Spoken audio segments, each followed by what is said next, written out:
குறிப்பாக உங்களுக்கு சொல்லி அவனை வணக்கம். என்ன எங்களை தாய்மார்கள் வாக்களித்த நகரமன்ற உறுப்பினர் தேர்ந்தெடுத்தீங்க, சட்டமன்ற உறுப்பினர் என்ன தேர்ந்தெடுத்தீங்க, நாடாளுமன்ற உறுப்பினரை சசிகாந்த் அவரை தேர்ந்தெடுத்தீங்க. ஆக நன்றி கடன் மட்டும் உங்களுக்கு தான் நான் சொல்லணும். இதில் எனக்கு ஒரு பெரிய இன்றைக்கி சந்தோஷம் என்னென்னா, எல்லாருமே கேட்டேன், என் வீட்டில் கூட கேட்டேன், என்ன இன்றைக்கி என்ன சந்தோஷமாக இருக்கீங்களா, என்ன விஷயம்னா, ஒன்றும் இல்லடி அப்படின்னு. இல்லையே ரொம்ப சந்தோஷமாக இருக்கீங்களா. அவங்க அப்பா அம்மா வீட்டுக்கு போகிறப்ப எப்படி சந்தோஷமாக இருந்தாலும் அது மாதிரி நான் இன்னைக்கு சந்தோஷமாக இருந்தேன். ஏன்னா முதல்ல என்னை வாழ வச்சு ஊர் இந்த ஊர் இடைக்கிட பயிற்சி மலத்துக்கு போகலாம். எங்கடா முடி வெட்டினா கடை அடையாளம் கொடுக்கலாம்.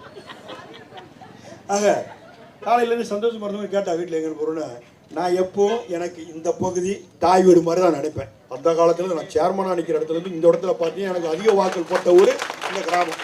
இந்த ஊர் அன்னையிலேருந்து 2001 நான் டிஆர்ஆருக்கு வாக்கு கேட்டிருக்கேன், மாசிலமணிக்கு வாக்கு கேட்டிருக்கேன், நாகரத்தினத்து அவர்களுக்கு எம்பி நிகழ்ச்சியில் வாக்கு கேட்டிருக்கேன். அதே மாதிரி ஒவ்வொருத்தருக்கும் வாக்கு கேட்டு வந்தப்போ கிருஷ்ணாமி அவர்கள் வாக்கு கேட்டிருக்கேன். எல்லாருக்கும் வாக்கு கேட்டு வந்தப்போ இந்த இடத்துல அள்ளி போட்ட ஊர் தான்.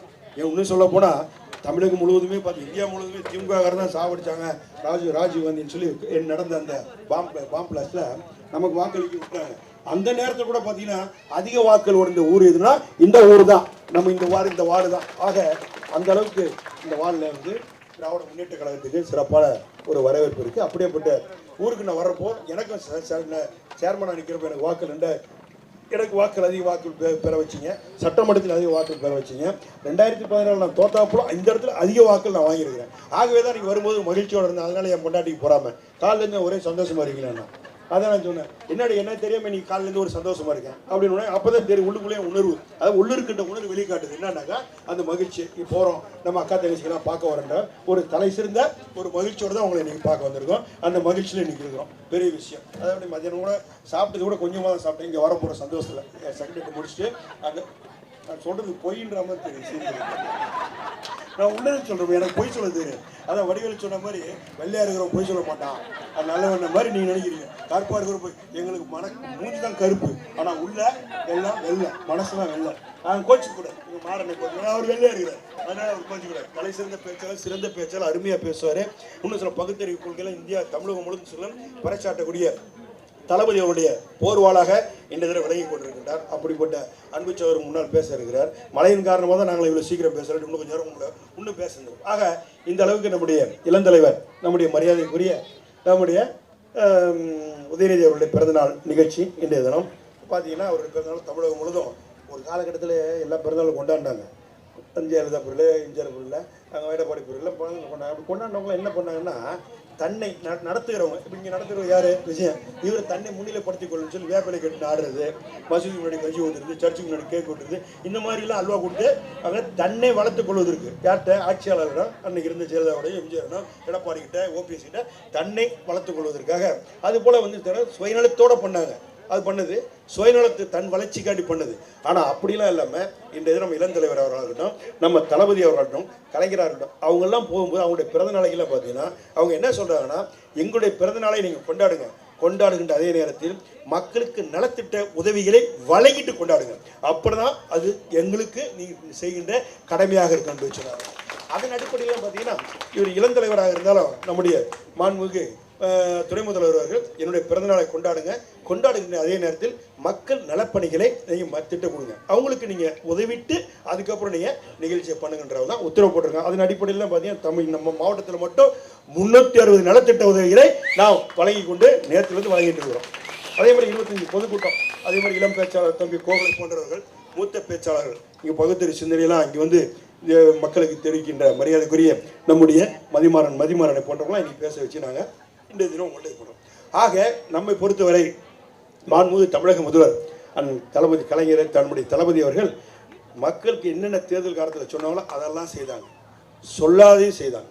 அதான் தலைவர் கலைஞர். அதுவும் குறிப்பாக பெண்களுக்கு எங்களுக்கெல்லாம் பொறாமையாக இருக்குது. ஏன்னா நானே என் பொண்டாட்டியும் பஸ்ஸில் ஏறினா கண்ட்ரிட்டு என் பின்னாடியே வராரு, டிக்கெட் ஏன் மனைவி பக்கக்கிட்டே போய் டிக்கெட் கேட்க மாட்டேன். அவன் அங்கேருந்து என்னை வெறுப்பேற்றுறா. பார்த்தீங்களா எங்கள் தலைவர் எங்களுக்கு கொடுத்த மரியாதையை பார்த்தீங்களா, எந்த அளவுக்கு கொண்ட தலைவர் பாருங்க, எந்த அளவுக்கு பெண்களுக்காண்டி இந்த தினம் பார்த்தீங்கன்னா மாண்புமிகு தமிழக முதல்வர் அண்ணன் தளபதி அவர்கள் நலத்திட்டங்களை எல்லாம் உங்களுக்கு தான் கொடுத்துருவோம். பால் விலை இப்போ நாங்கள் வெளியே போகிறோம், சம்பாரிச்சு வீட்டில் காசை கொடுத்துட்டு போயிடுவோம். உங்களுக்கு தான் பருப்பு விலை என்னன்னு தெரியும், அரிசி விலை என்னன்னு தெரியும், மண்ணெண்ணெய் விலை என்னன்னு தெரியும், எல்லாம் உங்களுக்கு தான் தெரியும். ஆனால் வீட்டில் உள்ள பெண்களுக்கு பாருங்கள் கொடுத்துட்டு வரப்போ அவங்க தான் செலவு பண்ணணும், நீங்கள் தான் செலவு பண்ண முடியுங்க. 3 ரூபா பால் வந்தவொன்னே 3 ரூபா பால் விலை குறைச்சாங்க. பாலுக்கு இன்றைக்கி பார்த்தீங்கன்னா 85 லட்ச ரூபா ஒரு நாள் ஒன்றுக்கு நட்டம். பால் வாங்க உற்பத்தி ரேட்டை விட உங்களுக்கு தரது வந்து பார்த்தீங்கன்னா 1 லிட்டர் பாட்டில் இன்றைக்கி 20 ரூபா ஆயிடுச்சு. சாதாரண 1 லிட்டர் பாட்டில் குடி தண்ணி 20 ரூபா ஆயிடுச்சு. இன்றைக்கி பால் ரேட்டு. ஆக அந்த அளவுக்கு பார்த்தீங்கன்னா மாண்புமிகு தமிழக முதல்வர்கள் இன்றைய தினம் உங்கள் மீது உள்ள அக்கறையின் காரணமாக உங்களுக்காக இன்றைய தினம் என்ன பண்ணுறாருன்னா, இந்த பாலில் கூட 3 ரூபாய் பெண்களுக்கு அந்த கஷ்டம் தெரியும். 3 ரூபாய் குறைச்சிருக்காரு. 85 லட்சம் ஒரு நாள் ஒன்றுக்கு அதில் இழப்பு அரசுக்கு. அதை பற்றி கவலைப்படல. அதே மாதிரி பார்த்தீங்கன்னா தமிழகம் முழுவதும் இருக்கிற பெண்கள்லாம் இலவசமாக பஸ்ஸில் பயணிக்கணும். அது சொல்லவே இல்லை, தேர்தல் கால வாக்குறுதியில் சொல்லவே கிடையாது. இலவசமாக பெண்கள்லாம் பஸ்ஸில் போனார். அப்படி பஸ்ஸில் போகிறது மூலம் இன்றைக்கி நீங்கள் மொத்த பேரும் பெண்கள் தமிழகம் முழுவதும் பயணித்தது ஏறக்குறைய 5,560 கோடி முறை பயணிச்சுக்கிறீங்க. ஒவ்வொருத்தரும் நீ பயணித்த கணக்கு வந்து பார்த்தீங்கன்னா இது வரைக்கும் போன மாத கணக்கு வரைக்கும் 560 கோடி முறை பயணிச்சுக்கிறீங்க. அதனால் அரசுக்கு வரக்கூடிய பணம் எவ்வளோனாக்கா 4,750 கோடி. 4,750 கோடியும் வரவும் இன்னைக்கு அரசு இழப்பாக கருதல, சுமையாக கருதல, அது ஒரு சுகமாக கருதுது. காரணம், என்னுடைய சகோதரிகள் இலவசமாக பயணிக்கிட்டோம், அவருடைய வாழ்வாதாரத்துக்கு அவர்கள் பயணிக்க வேண்டும் என்பதற்காக இன்னைக்கு அவங்களுக்கெல்லாம் இலவசமாக பண்ணுறாங்க. அதே மாதிரி பார்த்தீங்கன்னா உரிமை தொகை, என் பொண்ணு 3 கட்டி கொடுத்துட்டேன், எல்லாரையும் தெரியும். 3 கட்டி கொடுத்துட்டேன்ப்பா, தள்ளிட்டப்பா, எப்படி தள்ளிட்டம்மா, இதுதான் உங்கள் அப்பா அம்மாவும் சொல்லியிருப்பாங்க. இங்கே இருக்கிறவங்க அப்பா அம்மா எல்லாம் அதான் சொல்லியிருப்போம், தள்ளிட்டம்மா 3, அவங்க பெற்ற 2 பொண்ணு 1 பொண்ணே தள்ளிட்டம்மான்னு. ஏன்னா ஒரு பாரமாக நடிச்சிருங்க, பெண்கள்லாம் பாரமாக நடிச்சாங்க. அதோட பார்த்தீங்கன்னா வீட்டுக்கு வரப்போ ஒரு சோத்தை போட்டு நாளைக்கு போவோமா நாளைக்கு போவோமா எட்டி பார்த்துட்டு இருப்பாங்க, ஏன்னா செலவாகும் சொல்லி. அதே மாதிரி பார்த்தீங்கன்னா இதெல்லாம் உண்மை. எல்லாரும் வீட்டிலும் உள்ள வீட்டுக்கு கூட வாசப்படி உள்ள வாசப்படி அது நல்ல நாள் வருதுன்னு வச்சுங்க, அதனால வரட்ட வீட்டில் ஏதோ நம்ம பொருளை வாங்கி பேத்துட்டுமே கடமைக்கு ஏதோ வாங்கி கொடுப்போம். ஆனால் அப்படி இருக்கின்ற இந்த காலகட்டத்தில் தமிழக முதல்வர்கள் என்ன பண்ணார் தெரியுமா? மாதம் அவர்களுக்கு உரிமை தொகையாக 1000 ரூபாயை கொடுத்தார். ஏறக்குறைய விண்ணப்பிச்சவங்க 2,16 லட்சம் பேர். 16 லட்சம் பேர்ல விண்ணப்பிச்சவங்க 1,60,00,000 பேர். அந்த 1,60,00,000 பேர்ல ஏறக்குறைய 1,16 லட்சம் பேருக்கு இன்னைக்கு உரிமை தொகை. ஒவ்வொரு வீட்டுக்கும் காலையில் மாசம் ஒன்று பெல் அடிச்ச மாதிரி 1000 ரூபாய் போயிடுது. இங்கே வரும்போது தமிழக முதல்வர் வந்தார், இங்கே டைட்டில் பார்க்கு திறக்க வந்தபோது ஒரு பொம்பளை, ஒரு பெண்மணி, கூட்டம், ஏகப்பட்ட கூட்டம், 2 நாளில் சேர்ந்த கூட்டம் ஒரு 20,000 பேர் 25,000 பேர் சேர்ந்துட்டாங்க. அந்த கூட்டத்தில் பார்த்தீங்கன்னா ஒரு பொம்பளை, நைனா அப்படி கை கொடு, நைனா மாதம் எனக்கு 1000 ரூபா வருது, நைனா உன் புள்ள குட்டிங்களா நல்லா இருக்கு நைனான்னு சொல்லி பார்த்துச்சு. அதே ஒரு இன்னொரு பொம்பளை பக்கத்தில், தலைவா எனக்கு இலவசமாக பஸ் பார்க்குறேன் நல்லா இருக்கிற தலைவான்னு உடனே காரை இறங்கிட்டார். இறங்கி கை கொடுத்து நம்ம பார்த்து வர, அது மட்டும் தடுப்பு காவல்துறையுடைய தடுப்பு காவல்துறை மீறி அவர் இறங்கி எல்லாரும் கை கொடுத்துட்டு வர. அந்த அளவுக்கு பெண்கள் மீது மாண்புமிகு தமிழக முதல்வருக்கு அக்கறை கொண்டு. பழைய காலத்தில் ஒரு பாட்டு வரும், அந்த பாட்டுக்கெல்லாம் கேட்டுப்பீங்களாம், பழைய பாட்டு. காலம் மீது கண்ணுறங்கும் மகளே, காலம் இதை தவறிவிட்டால் தூக்கமில்லை மகளே. காலம் மீது கண்ணுறங்கும் மகளே, காலம் இதை தவறவிட்டால் தூக்கமில்லை மகளே. இறப்பில் ஒரு தூக்கம், பிறப்பில் ஒரு தூக்கம். பெண்களை மட்டும்தான் சொன்னாங்க கவிங்க. உங்களுக்கு பிறக்கிறப்ப மட்டும்தான் தூக்கம். அதுக்கு பிறகு பார்த்தீங்கன்னா ஒவ்வொரு ஸ்டெப்பும், படிக்கிற ஸ்டெப்லேருந்து படித்ததுக்கப்புறம் நீங்கள் ஏஜ் அட்டன் பண்ணதுலேருந்து அதுக்கப்புறம் எப்படி அதுக்கு அடுத்த ஸ்டேஜ் கல்யாணம். அந்த கல்யாணத்துக்கு அப்புறம் பிள்ளை பத்துக்கு அப்புறம் பராமரிக்கணும். அதுக்கப்புறம் அந்த பிள்ளைகளை பாருங்க, கணவனை பாருங்கணும், பிள்ளைகளை பாருங்க. பார்த்தீங்க இறப்பில் ஒரு இறந்ததுக்கு அப்புறம் தான் தூக்கம்.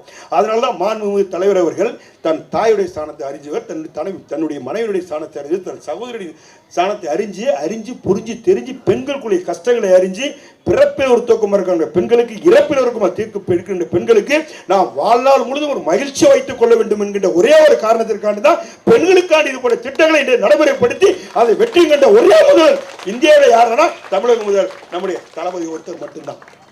அந்த அளவுக்கு தமிழக முதல் உங்களை அக்கறை கொண்டு இன்றைய 4 மணி பொழுது திட்டங்களை தீட்டி முறை செய்து காப்பாற்றும் மன்னவன் மக்களுக்கு இறை என்று வைக்கப்படும் என்று சொன்னான் வள்ளுவன். அது போல முறை செய்து இன்றைய மக்களை காப்பாகின்ற ஒரு வல்லமைமிக்க அரசை உருவாக்கி தந்து கொண்டிருக்கின்றார். இன்னைக்கு கூட எடுத்துங்க, தேர்தல் அறிக்கையில் கொடுத்தோம்.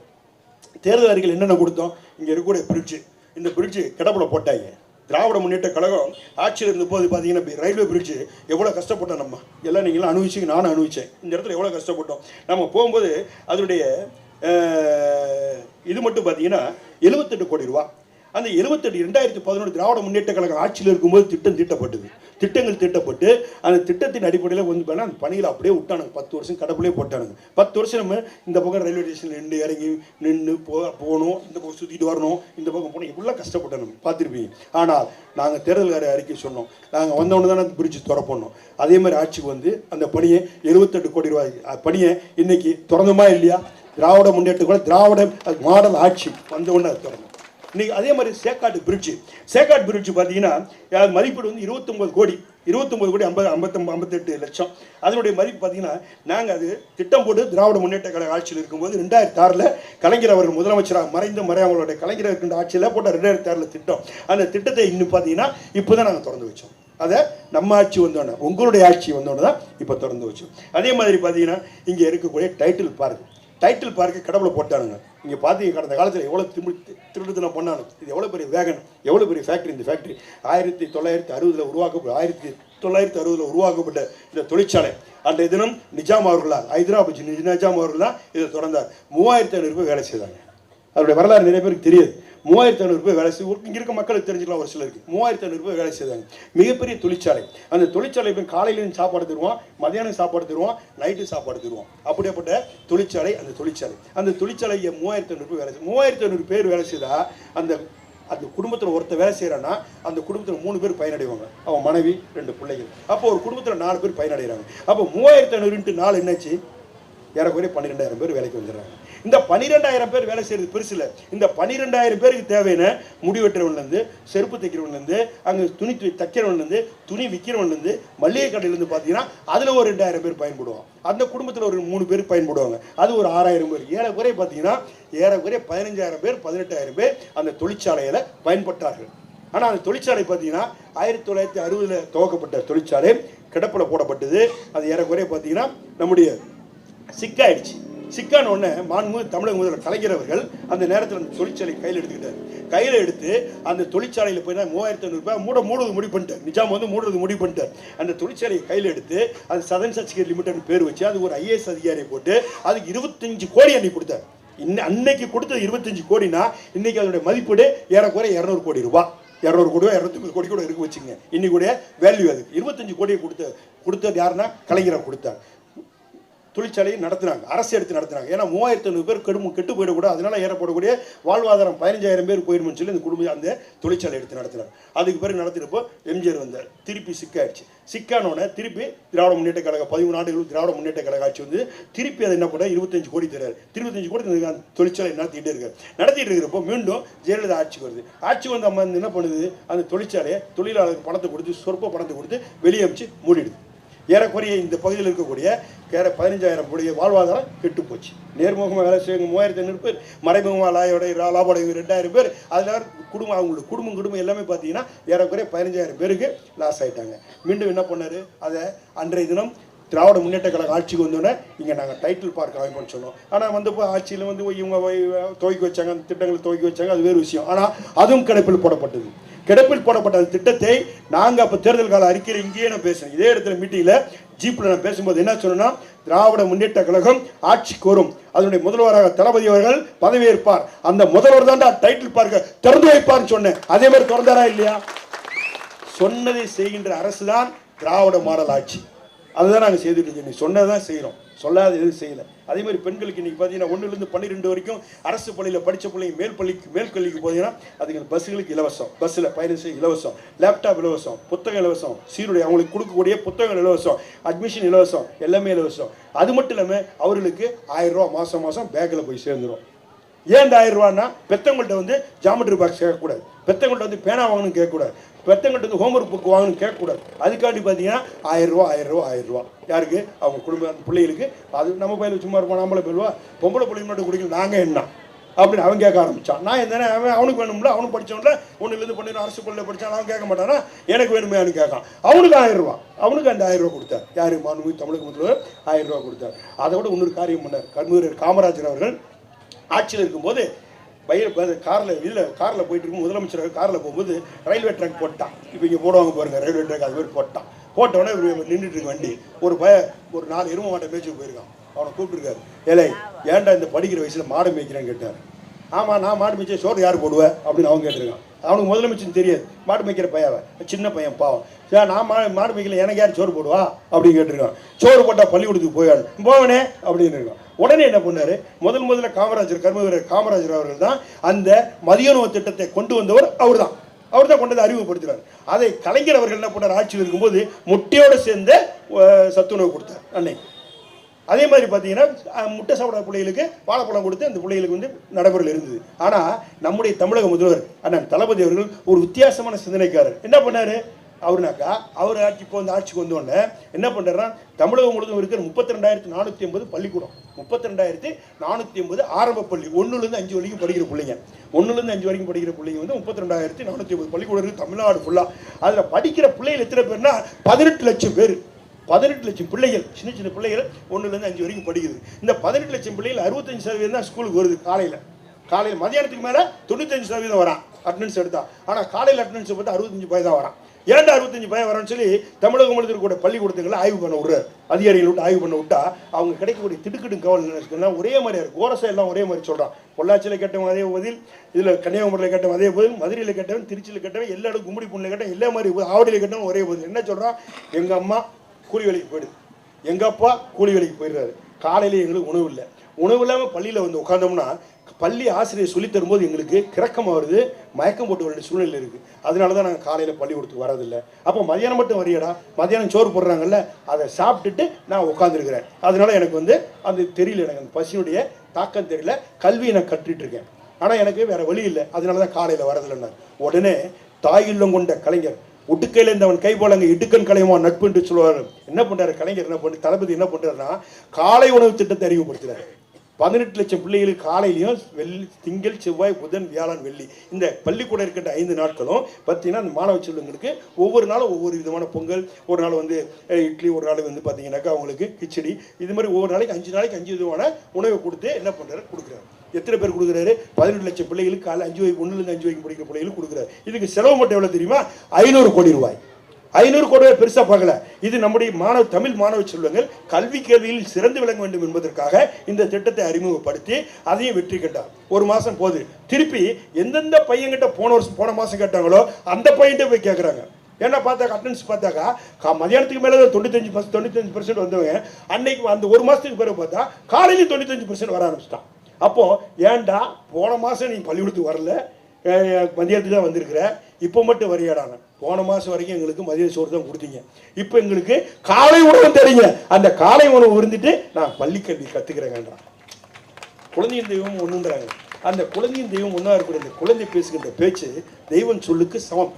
ஆக அந்த பிள்ளை வந்து காலை உணவு அருந்திட்டு அந்த பள்ளி கல்வியை கற்றுக்குது. ஆக அப்படிப்பட்ட சூழ்நிலையில் இன்று நாளொருமையும் பொழுதுறவனுமாக இன்றைய தினம் மாண்புமிகு தமிழக முதல்வர் இன்னும் நிறைய திட்டங்கள் இருக்குது, இன்னும் நிறைய திட்டங்கள் உங்களுக்கான ஏற்றிருக்கார். அந்த திட்டங்கள்லாம் பார்த்தீங்கன்னா ஏற்றலும் மீட்டலும் காத்த வசலும் வல்லது அரசு என்று சொல்வது போல இன்றைய தினம் தமிழகத்தில் இந்தியாவிலே வல்லது அரசாக விலை கொண்ட இந்த அரசு மேலும் மேலும் நல்ல திட்டங்களை எல்லாம் இன்றைய தினம் செய்யும். இன்னும் சொல்ல போனால் உலக அரங்கில் இன்னைக்கு ஐநா சபையில் நமக்கு மக்களை தேடி மருத்துவம், அந்த மக்களை தேடி மருத்துவத்துக்கு அவார்டே கொடுத்துருக்கோம்.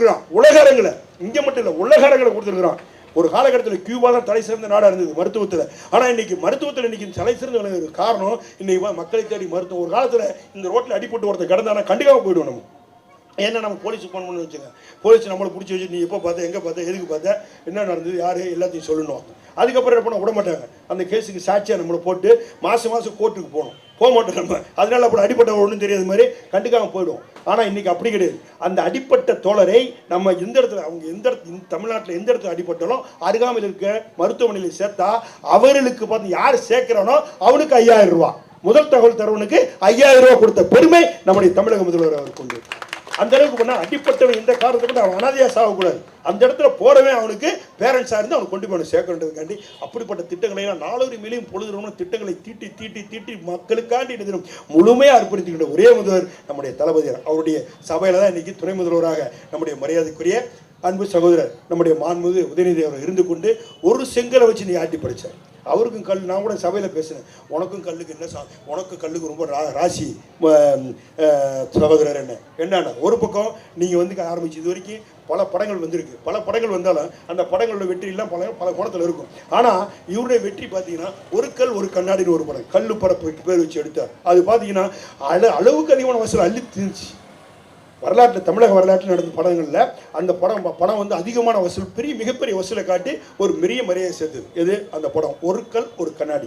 அதே மாதிரி பார்த்தீங்கன்னா ஒத்த கல்லை வச்சு மத்திய அரசு, இன்னைக்கு மாநில அரசு இருந்த 10 வருஷம் இந்த ஆட்சி ஒழிப்பதற்கு மிகப்பெரிய காரணகர்த்தா இருந்தவர் மரியாதைக்குரிய நம்முடைய உதயநிதி அவர்கள். அந்த அளவு கனிவானவர், பணிவானவர், மூத்த முன்னோடிகளை மதிக்கின்றவர், இளைஞர்களை இந்த தினம் கோவலை போன்ற தம்பிகளை வளர வேண்டும் என்பதற்காக அவர்களுக்கு அரவணைக்கக்கூடியவர். அதே போன்ற தாய்மார்களை எங்கே பார்த்தீங்கன்னா ஜான் பேசுகிறார், தம்பி ஜான் பேசுகிறார், அவருடைய ஆக்டிவிட்டிஸை பற்றி பேசுகிறார். சாதாரணமாக ஒரு சட்டமன்ற உறுப்பினராக, ஒரு முதலமைச்சருக்குள்ள, இன்னும் பல முறை முதலமைச்சராக, பல பிரதமர்களை, பல ஜனாதிபதிகளை, பல இந்தியாவில் இருக்கிற பல கவர்னர்களை உருவாக்கிய பெருமைக்கு கலைஞர் அவருடைய பேரை அதையெல்லாம் பார்த்து சிந்திக்காமல் சாதாரணமாக ஒரு கட்டண கழிப்பிடத்தில் சென்று அந்த கட்டண கழிப்பிடத்தில் கூட பார்த்தீங்கன்னா அந்த பொதுமக்களுக்கு என்னென்ன காரியங்கள் செய்ய வேண்டும் என்பது செய்து தன்னை முழுமையாக அர்ப்பணித்துக் கொண்டு எப்படி தாத்தா பணியாற்றினாரோ அவரை விட 8 மடங்கு, அவர் 8 மடங்கு செய்தால் 16 மடங்கு இந்த தினம் உழைத்தவர் நம்முடைய உயிரினு மேலான தளபதி அண்ணன் ஸ்டாலின் அவர்கள்.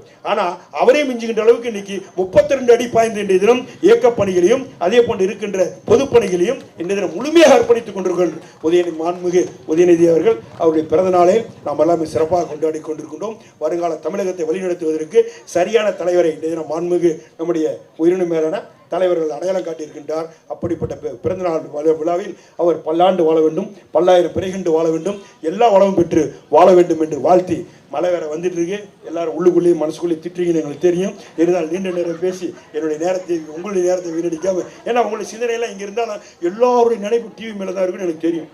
ஏன்னா டிவியில் என்ன நடந்தது ஏது நேற்று டிவியில் ஒன்று நடந்திருக்கும். அந்த டிவியில் நடந்த நிகழ்ச்சியில் அடிபட்டு ஆஸ்பத்திரி கூட்டு போயிருப்பான். ஆனால் கூட்டு போனோம்னா ஆஸ்பத்திரியில் சேர்த்தானா, போகிற வழியில் செத்தானா, இல்லை ஆஸ்பத்திரியில் சேர்த்தானா, சேர்த்ததுக்கு அப்படி செத்தானா, அப்படி உங்கள் மனசில் ஒரு மெமரி ஓடிக்கிட்டே இருக்கும். இப்போ நீங்கள் போய் என்ன பண்ணுறீங்கன்னு பக்கத்து வீட்டில் கேட்பீங்க, அம்மா தங்கச்சி இல்லை அக்கா நேற்று ஹாஸ்பிட்டல் கூட்டு போனேன்னு ஆட்டோவில் அவன் செத்தானா உயிருக்கானா. உடனே அதிகமாக கேட்குற நீ உட்காரு, அவன் பாவி ஆட்டோக்காரன் 2 இடத்துல பெட்ரோல் இல்லாமல் நின்ட்டான், அந்த பாவி அவனுக்கு என்ன கேடுன்னு சொல்லி பெட்ரோல் இல்லாமல் வண்டி ஓட்டும். யார் இந்தம்மா என்னமோ இந்தம்மா அடிபட்டு போன மாதிரி, இந்த அம்மா 2 இடத்துல நிப்பாட்டின மாதிரி, இந்த மாதிரி 2 சங்கு விடுவாங்க. ஆக அந்த அளவுக்கு இப்போ நீங்கள் போய் பக்கத்து வீட்டில் கேட்பீங்கன்னு எங்களுக்கு தெரியும். இப்போ கேட்பீங்க, இல்லை நாளைக்கு காலையில் ஸ்கூலுக்கு பழசங்களை அமைச்சிட்டு நாளைக்கு கேட்பீங்க. ஆக அந்த அளவுக்கு பார்த்தீங்கன்னா நேற்று தொடர், அதை போட்டு நேற்று தொடரை பார்த்தவங்க இன்னைக்கு தொடரை கேட்பீங்க. உங்களுக்கு சிந்தனையில் அங்கே தான் இருக்கும். இருந்தாலும் நம்முடைய இளந்தலைவர் உதயநிதி அவர்களுடைய பிறந்தநாள் விழா சிறப்பான முறையில் கொண்டாடுறோம். அதை வந்து கலந்துக்கணும். அதில் நம்மளும் கலந்து என்ன பேசுகிறான்னு கேட்க வருகை தந்த என் தாய் உள்ளங்களுக்கு, என் தாய் விட்டு மக்களுக்கெல்லாம் என் மனமார்ந்த நன்றி வாழ்த்துக்கள்.